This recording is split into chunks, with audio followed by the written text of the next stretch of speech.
وزیر اعظم کے مشیر اور مسلم لیگ نون کے سینیٹر رانا ثناء اللہ نے کہا ہے کہ جارحیت کا آغاز افغان طالبان نے کیا، جس طرح جواب دیا گیا ایسے ہی بنتا تھا۔ چھپے ہوئے دشمن کو ٹھکانے لگایا اور منہ توڑ جواب دیا۔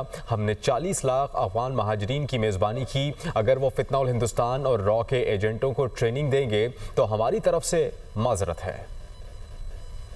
کل جارحیت کا آغاز تو اسی طرف سے ہوا جس انداز سے کل دشمن کو منہ توڑ جواب دیا ہے۔ دراصل حق یہی بنتا تھا۔ افغانستان ہمارا دوست ملک ہے، 40 لاکھ کو ہم نے جو ہے وہ ان کی میزبانی کی۔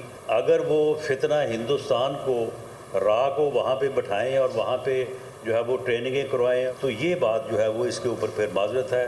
میں تمام سیاسی جماعتوں اور تمام پارلیمنٹیرینز کو یہ دعوت دیتا ہوں، اپیل کرتا ہوں کہ آئیں، میثاق کے استحکام پاکستان کے اوپر اکٹھے ہو جائیں۔ آج ہمیں داخلی استحکام کی ہمیشہ سے زیادہ ضرورت ہے۔ پی ٹی آئی کی جو سیاسی قیادت ہے، آپ بے شک یہ نعرہ برقرار رکھیں کہ میں کسی کو نہیں چھوڑوں گا، لیکن پاکستان کے ساتھ کھڑے ہوں۔ ایک مذہبی جماعت